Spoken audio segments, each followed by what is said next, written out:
been cited for abuse. That would mean that if all 6 of us, including me, ended up in a nursing home, 2 of us would be likely to be abused.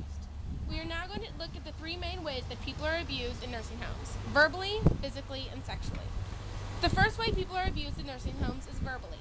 The congressional report stated that this verbal abuse took many different forms, such as name-calling or berating the patients when they needed assistance. Residents were often called stupid, blobs, or bitches. These names were not only directed specifically at patients, but were also used between employees when referring to the patients.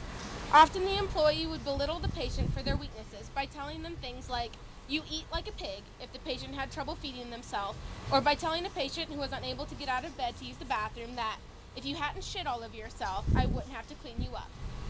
In one Oklahoma nursing home, when a patient requested her daily medicine, a nurse told her that she hoped she choked on the pills.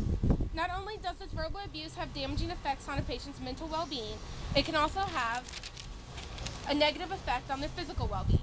In a Texas nursing home, one resident was so terrified of the nurse assigned to him that he refused to use his call button because he was sure the nurse would yell at him.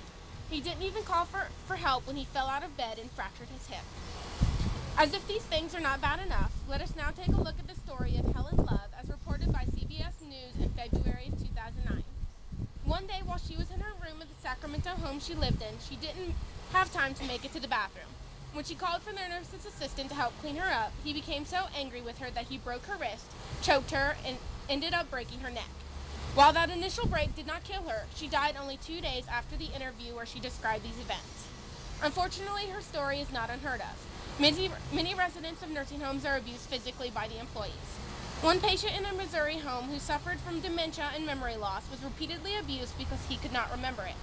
He was often locked in a bathroom, hit with a belt, dragged on his knees, and hit in the head with a book. Another man in Ohio was observed with bruising on his neck and hands and severe cuts on his ears. When he was asked about what happened, he told the other members of staff, "He'll beat me up if I tell you."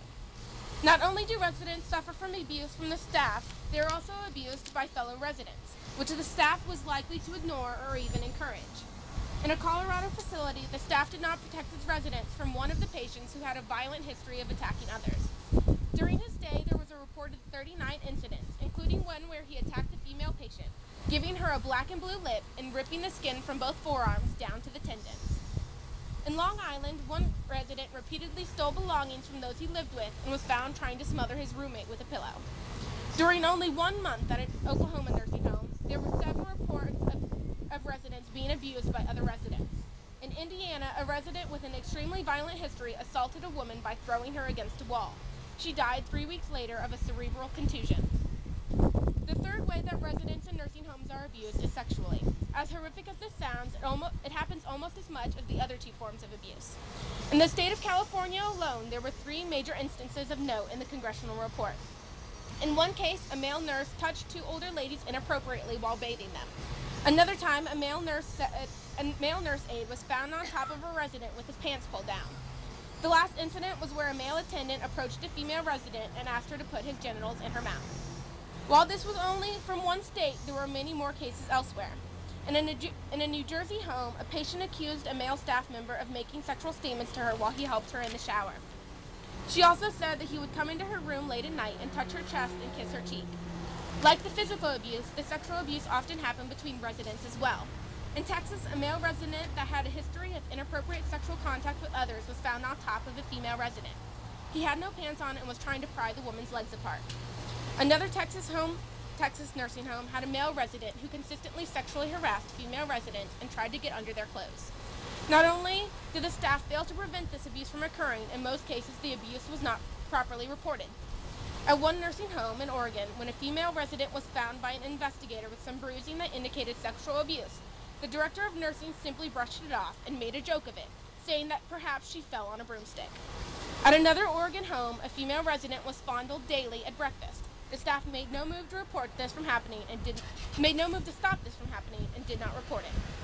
Regrettably, the cases of nursing home abuse have been increasing since the year 1996. That has been almost 20 years with little improvement. As stated above, 1 in 3 nursing homes in the U.S. have been found to have been abusive to their residents. In addition to that, 1/3 of those cases were serious enough to put the resident into immediate jeopardy of serious injury or even death. These are the facts, nothing more and nothing less.